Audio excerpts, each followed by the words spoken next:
हरे कृष्णा। हम भगवत गीता के 7वें अध्याय का अध्ययन कर रहे हैं और इस अध्याय का नाम है भगवत ज्ञान या ज्ञान विज्ञान योग। नाम से ही विदित है कि इस अध्याय में भगवान हमें अपने विषय में तथा इस संपूर्ण सृष्टि के विषय में बता रहे हैं। भगवान ने ये भी बताया हमें कि वे कौन से 4 प्रकार के लोग हैं जो भगवान के पास कभी नहीं जाते हैं और वे कौन से 4 प्रकार के लोग हैं जो भगवान के पास जाते हैं।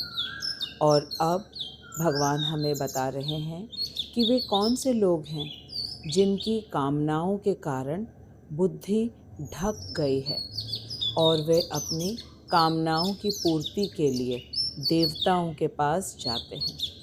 इसी श्रृंखला में आज का श्लोक 3रा श्लोक है, जिसमें भगवान हमें बताने वाले हैं कि देवी देवता के पूजकों के हृदय में देवी देवता के प्रति पूजा करने के लिए दृढ़ श्रद्धा कौन देता है तथा देवी देवता जो भी वरदान देते हैं, क्या वे देवी देवता अपने पूजकों को कोई भी वरदान स्वतंत्र रूप से देने में सक्षम हैं या नहीं। आज के श्लोक में हम सभी को इन सभी प्रश्नों के उत्तर मिलने वाले हैं। वीडियो को अंत तक अवश्य देखिएगा। आइए अब हम मिलकर के श्लोक संख्या 22 का वाचन करें और उसके पश्चात श्रीला विश्वनाथ चक्रवर्ती ठाकुर और श्रीला प्रभुपाद के अन्वय तथा तात्पर्य को पढ़कर हम आज के इस परम महत्वपूर्ण श्लोक को सरलता से समझने का प्रयास करेंगे। अध्याय 7 श्लोक संख्या 22। स तया श्रद्धया युक्तः तस्य आराधनम् ईहते लभते च ततः कामान् मय्येव विहितान् हितान्। स तया श्रद्धया युक्तः तस्य आराधनमीहते लभते च ततः कामान् मय्येव विहितान् हितान्।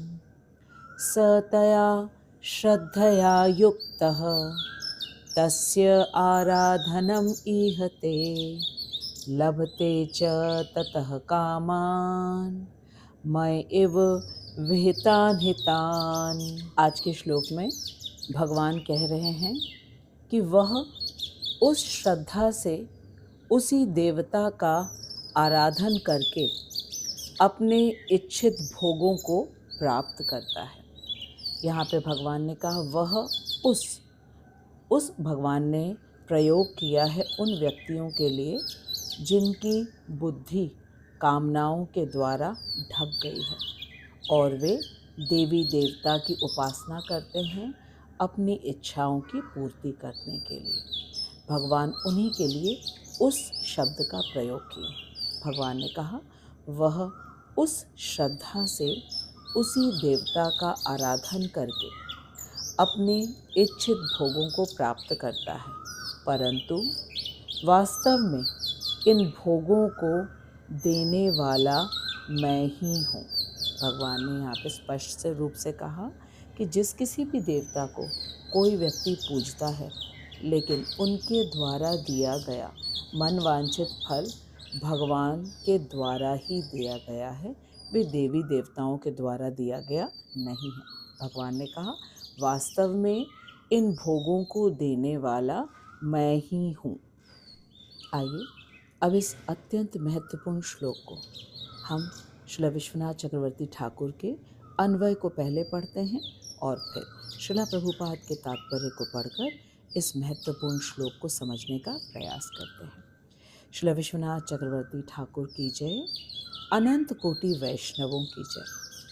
सह वह व्यक्ति तया श्रद्धया युक्तः, उस श्रद्धा से युक्त होकर, तस्याह उस देवता की, आराधनम ईहते पूजा का प्रयास करता है, च एवं मया इव अंतर्यामी रूप में मेरे द्वारा ही विहितान कामान, उन कामनाओं को ततः उस देवता से ही लभते, अवश्य प्राप्त करता है।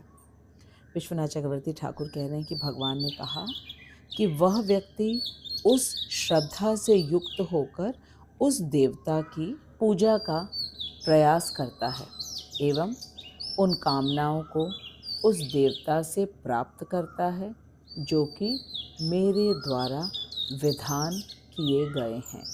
विश्वनाथ चक्रवर्ती ठाकुर सबसे पहले हमें ईहते शब्द का तात्पर्य बता रहे हैं। ईहते शब्द का तात्पर्य है करता है। विश्वनाथ चक्रवर्ती ठाकुर कह रहे हैं कि वे उन देवताओं की आराधना से अपनी अपनी कामनाओं को प्राप्त करते हैं, किंतु वे देवतागण उन कामनाओं को भी पूर्ण करने में समर्थ नहीं हैं।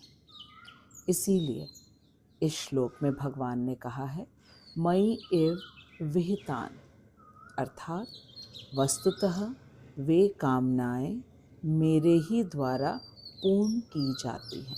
भगवान ने कहा मयि एव विहितान, अर्थात सारी कामनाएं भगवान के द्वारा ही पूर्ण की जाती हैं। फिर आगे विश्वनाथ चक्रवर्ती ठाकुर कह रहे हैं कि कोई ऐसा समझते हैं कि देवताओं की आराधना करने से उन देवताओं की कृपा से ही फल प्राप्त होता है, किंतु वर्तमान श्लोक के अनुसार यह सुस्पष्ट है कि देवगण काम्य फलों को स्वयं देने में असमर्थ हैं। भगवान के द्वारा विहित होकर ही देव पूजक गण उन फलों को प्राप्त करते हैं, किंतु अज्ञानी देव पूजक गण यह नहीं जान पाते कि श्री भगवान ने ही अंतर्यामी रूप से इन फलों का विधान किया है। यहाँ ये देखा जाता है कि देवगण जिस प्रकार अपने पूजकों की अपने प्रति श्रद्धा उदय नहीं कर पाते, उसी प्रकार अंतर्यामी श्री भगवान के विधान के बिना स्वतंत्र रूप से काम्य फलों को भी प्रदान नहीं कर सकते ये देवगण। श्री विश्वनाथ चक्रवर्ती ठाकुर ने बिल्कुल स्पष्ट शब्दों में कहा कि देवता न तो अपने पूजक गणों में, उनके हृदय में अपने प्रति श्रद्धा स्थिर करने में समर्थ हैं और न ही उनके मन वांछित फल वे स्वतंत्र रूप से दे सकते हैं, क्योंकि यह सब कुछ, यह पूरी आयोजन, यह पूरा विधान, यह सुव्यवस्था भगवान के द्वारा ही किया जाता है।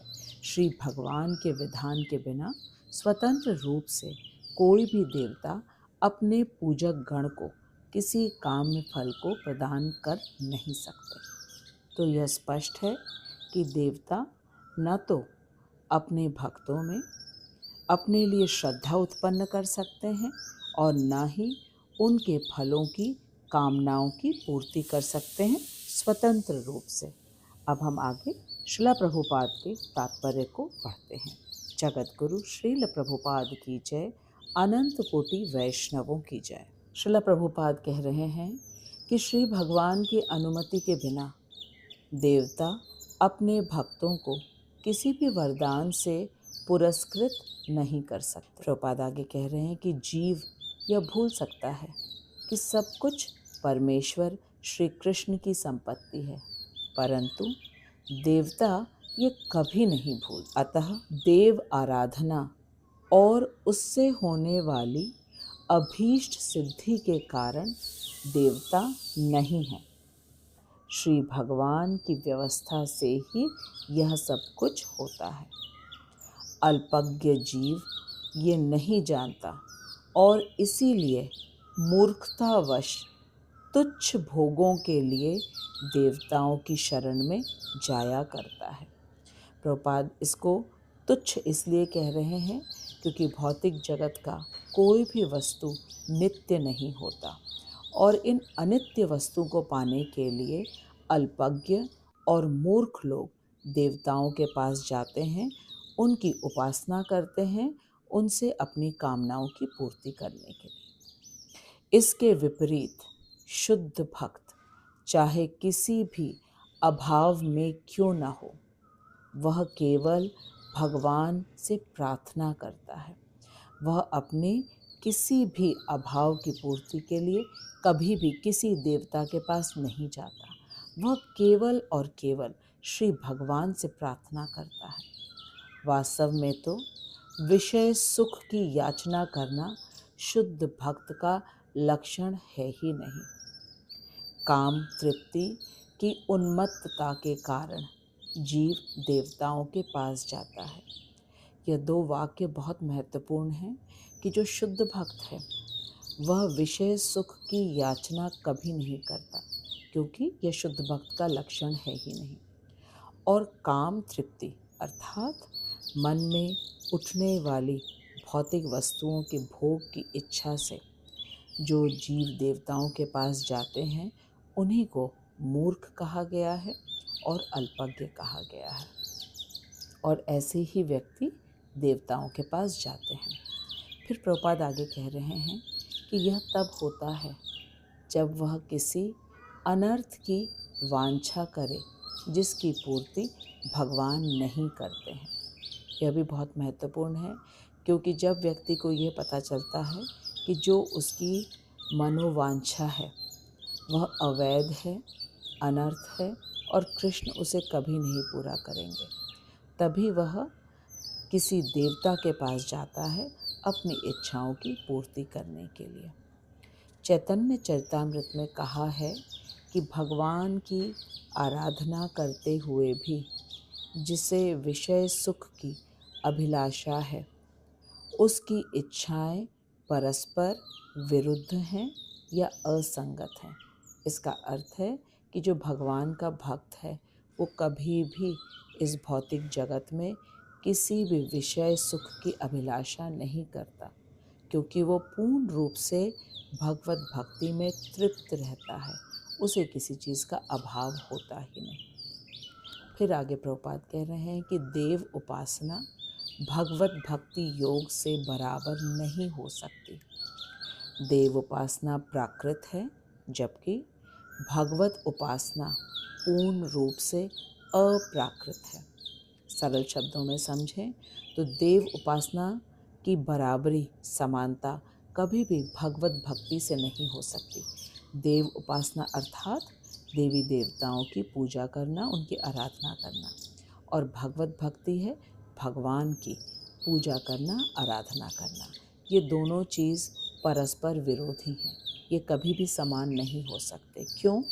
क्योंकि देव उपासना का जो फल है वह प्राकृत है और वह नित्य नहीं है, जबकि भगवत उपासना पूर्ण रूप से अप्राकृत है, वह पूर्ण रूप से नित्य है।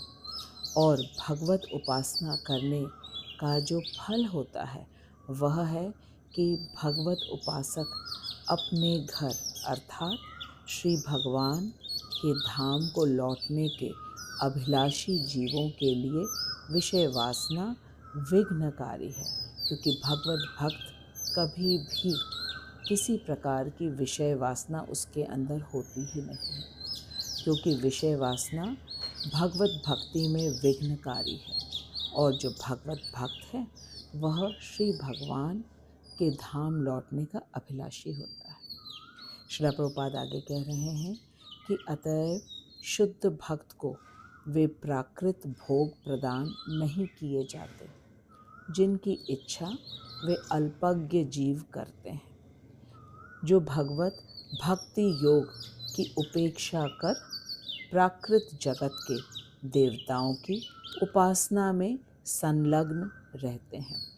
प्रभुपाद जी कह रहे हैं कि जो शुद्ध भक्त होते हैं उन्हें भगवान कभी भी कोई प्राकृत भोग प्रदान नहीं करते हैं जिसकी इच्छा अल्पज्ञ मूर्ख व्यक्ति करते हैं, क्योंकि भगवत भक्त से उन्हें भगवत धाम लौटने की दुर्लभ अवसर मिलता है, जो कि अत्यंत ही दुर्लभ है।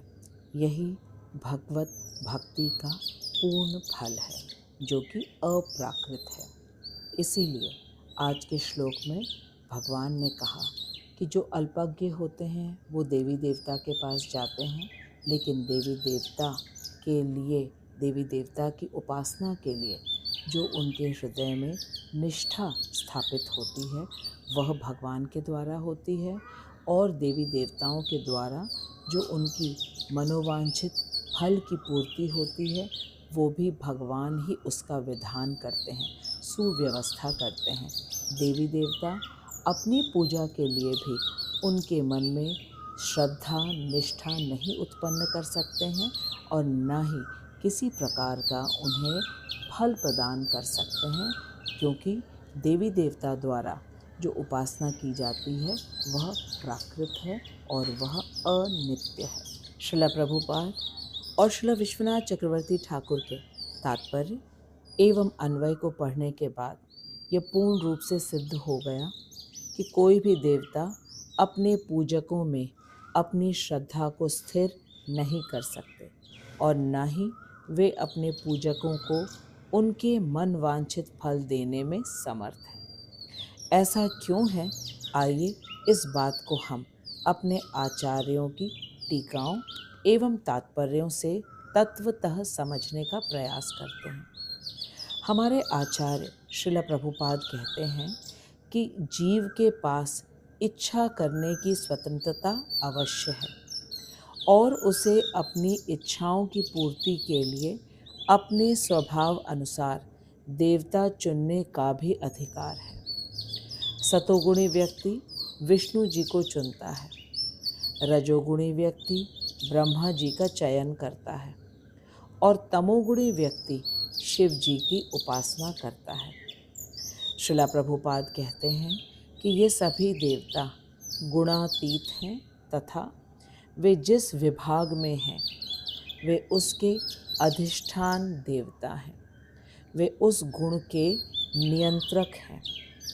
प्रभुपाद जी कहते हैं कि व्यक्ति अपने स्वभाव अनुसार सतो रजो या तमोगुण का देवता चुन तो लेता है, लेकिन उस देवता में उसकी निष्ठा को स्थापित एकमात्र भगवान ही कर सकते हैं, क्योंकि श्री कृष्ण ही परमात्मा स्वरूप में सबके हृदय में विराजमान है। जब वे ये देखते हैं कि जीव अपनी भौतिक आवश्यकताओं की पूर्ति करने के लिए उनके पास नहीं आना चाहता है, बल्कि वह किसी अन्य देवता की पूजा करना चाह रहा है, तो भगवान कहते हैं कि तुम मेरे पास नहीं आना चाहते हो तो मैं तुम्हें जबरदस्ती अपने पास नहीं बुलाना चाहता हूँ, बल्कि तुम्हारी जिस भी देवता के पास जाने की इच्छा है अपनी कामनाओं की पूर्ति के लिए मैं अंतर्यामी भगवान तुम्हारी श्रद्धा को स्थिर कर देता हूँ उस देवता में।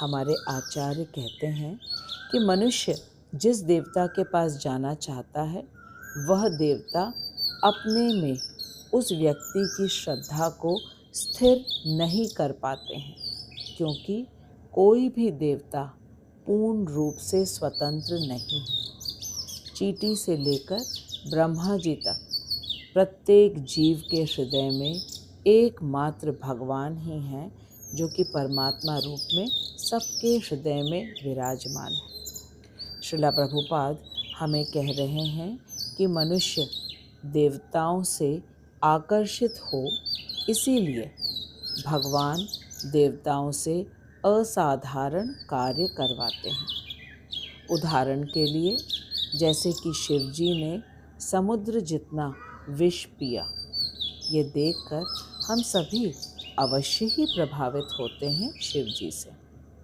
यह प्रश्न उठता है कि भगवान ने स्वयं क्यों नहीं पिया? तो इसका उत्तर हमारे आचार्य देते हैं जब समुद्र मंथन में हलाहल विष निकला, तब भगवान श्री कृष्ण के पास सभी देवता गए सहायता के लिए।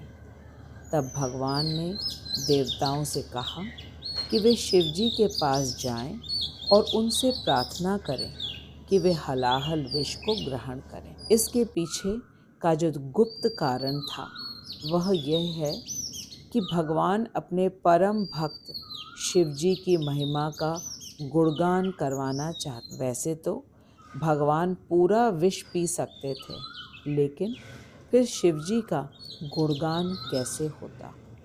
इसीलिए भगवान ने देवताओं को कहा कि वे शिवजी से विष ग्रहण करने के लिए प्रार्थना करें। एक और उदाहरण है भागीरथी जी की प्रार्थना को पूरा करने के लिए जब गंगा जी धरा पर आ रही थी, तब भगवान उनके वेग को नियंत्रित करके भेज सकते थे, लेकिन उन्होंने शिव जी को कहा कि वे गंगा जी को अपने मस्तक पर धारण करके अपनी जटाओं के एक लट से गंगा जी को पृथ्वी पर प्रवाहित करें। ये सब भगवान स्वयं कर सकते थे, लेकिन वे अपने भक्तों का गुणगान चाहते हैं, तभी उनसे ऐसे असाधारण कार्य करवाते हैं। भगवान ने ब्रह्मा जी से सृष्टि की रचना करवाई और विष्णु जी के द्वारा पालन करवाते हैं। साधारण मनुष्य ये नहीं जान पाता कि इन बड़े बड़े देवताओं के भी आधार कौन है और वे इन देवताओं से प्रभावित होकर इनकी उपासना करते हैं भौतिक आवश्यकताओं की पूर्ति के लिए। भगवान इन देव पूजकों के हृदय में उनके चुने हुए देवता के लिए उनके हृदय में दृढ़ श्रद्धा को विकसित करते हैं और साथ ही देवता जो उनकी अभिलाषा को पूरा करते हैं उनकी सुव्यवस्था भी भगवान स्वयं ही करते हैं। ये देव पूजक भौतिक वस्तुएं मांगते हैं और यह पूरी सृष्टि भगवान के द्वारा 24 तत्वों से बनी है। इसके बाहर कोई वस्तु है ही नहीं। यह 24 तत्व हैं पंच तत्व, जैसे कि पृथ्वी, जल, अग्नि, वायु तथा आकाश। और फिर इन तत्वों की तन मात्राएं हैं, जैसे कि पृथ्वी का सुगंध, जल का शुद्ध स्वाद, वायु में स्पर्श, अग्नि में ताप और प्रकाश तथा आकाश में शब्द। पंच तत्व और उनके गुण मिलाकर 10 तत्व हुए। अब इनको अनुभव करने के लिए और भोग करने के लिए भगवान ने सबको 5 कर्म इंद्रियां तथा 5 ज्ञान इंद्रियां दी हैं। अब इनको मिलाकर हुए 20 तत्व और इनसे ऊपर है मन, बुद्धि, अहंकार, जिनके आदेश अनुसार ही जीव इन सभी तत्वों से बने भौतिक जगत को भोगने की इच्छा करता है। और 24वां तत्व है महत तत्व, जिससे भगवान ने असंख्य सृष्टि की रचना की है अपने रोम छिद्रों से। भगवान ने हमें पिछले श्लोकों में बताया है कि सृष्टि में जो कुछ भी है वह सब कुछ उन्हीं की बहिरंगा एवं अंतरंगा शक्ति से बना है और भगवान की शक्ति भगवान के अधीन है और इन्हीं शक्तियों के द्वारा संपूर्ण सृष्टि की रचना हुई है, चींटी से लेकर ब्रह्मा जी तक। और भगवान सबके हृदय में परमात्मा रूप में आसीन है। इससे स्पष्ट हुआ कि एकमात्र भगवान ही हैं जो कि समस्त सृष्टि के उद्गम हैं तथा स्वामी हैं। मनुष्य इसी संसार में से अपने भोगने के लिए वस्तुओं की इच्छा करके देवता के पास जाकर उनकी उपासना करता है। जैसे कि जिसे धन चाहिए वे लक्ष्मी जी की पूजा करते हैं, जिन्हें विद्या चाहिए वे सरस्वती जी की पूजा करते हैं, जिन्हें सुंदर पति चाहिए तथा इस संसार की भौतिक वस्तुएं चाहिए वे शिव जी की पूजा करते हैं, और सुंदर पत्नी चाहने वाले शिव जी की पत्नी पार्वती जी की पूजा करते हैं और अपने मनोवांछित फल की प्राप्ति करते हैं। वे सोचते हैं कि उन्होंने अपनी आवश्यकताओं की पूर्ति के लिए देवताओं की पूजा की और उन देवताओं से उनकी मन की अभिलाषाओं की पूर्ति हुई, लेकिन सत्य कुछ और है। देव पूजकों के हृदय में उन देवताओं के लिए श्रद्धा तथा निष्ठा भगवान ही उत्पन्न करते हैं तथा उन देवताओं के माध्यम से उनकी इच्छा पूर्ति करवाते हैं, लेकिन ये सब भगवान छिपा कर करते हैं। ध्यान देने वाली बात है कि हमें वही व्यक्ति कुछ दे सकता है जो कि उस वस्तु का मालिक हो, और सब कुछ तो कृष्ण का है। भगवान ने स्वयं ही इसी अध्याय के श्लोक संख्या 7 में कहा है, मत्तः परतरम नान्यत किंचित अस्ति धनंजय मयि सर्वम इदम प्रोतम सूत्रे मणिगणा। भगवान ने अर्जुन से कहा कि हे धनंजय, अन्य कुछ भी मुझसे श्रेष्ठ नहीं है।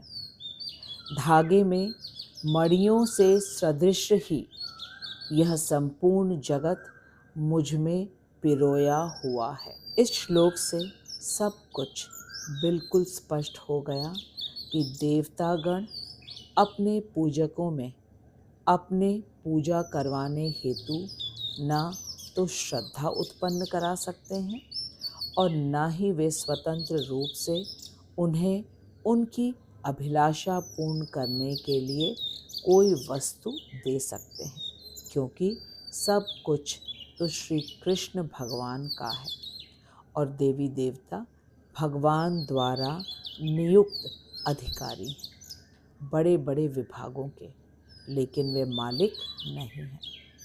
भगवान उनके द्वारा वस्तुओं को प्राप्त करवाते हैं, क्योंकि जब व्यक्ति भगवान के पास नहीं जाता है और वह अन्य देवताओं के पास जाता है तो भगवान सोचते हैं कि ठीक है, तुम्हारी इच्छा नहीं है मेरे पास आने की, तो तुम जिस किसी देवता के पास जाना चाहते हो मैं तुम्हारी श्रद्धा उसी देवता में दृढ़ कर देता हूँ तथा उसी देवता द्वारा तुम्हें तुम्हारी अभिलाषा पूर्ति करवाऊंगा। भगवान ऐसा इसलिए करते हैं क्योंकि वे हमसे बहुत प्रेम करते हैं और हम पर बिल्कुल दबाव नहीं डालते कि हम उन्हीं के पास जाएं। यह उनका प्रेम है। श्रीला प्रभुपाद कहते हैं कि देवता हमें कभी नहीं कहते कि हम उनकी पूजा करें, क्योंकि वे भली प्रकार जानते हैं कि सब कुछ भगवान का है और वे भी भगवान पर ही आश्रित हैं। वे स्वतंत्र रूप से कुछ भी नहीं दे सकते, क्योंकि सब कुछ परम स्वामी जो कि श्री कृष्ण हैं उन्हीं का है। इसीलिए देवता कभी भी किसी से नहीं कहते कि कोई उनकी पूजा आराधना करे। साथ ही उन्हें इंद्र का हाल भी याद रहता है कि जब इंद्र ने ब्रजवासियों से अपनी पूजा करवाना चाहा तो इंद्र का क्या परिणाम हुआ। देवता कभी नहीं भूलते कि भगवान ही इस पूरी सृष्टि के स्वामी हैं, लेकिन मनुष्य अपनी कामनाओं के कारण अंधा हो जाता है और उसे सब कुछ शीघ्र चाहिए, इसीलिए वह देवता को भगवान मानकर उनकी पूजा आराधना करता है।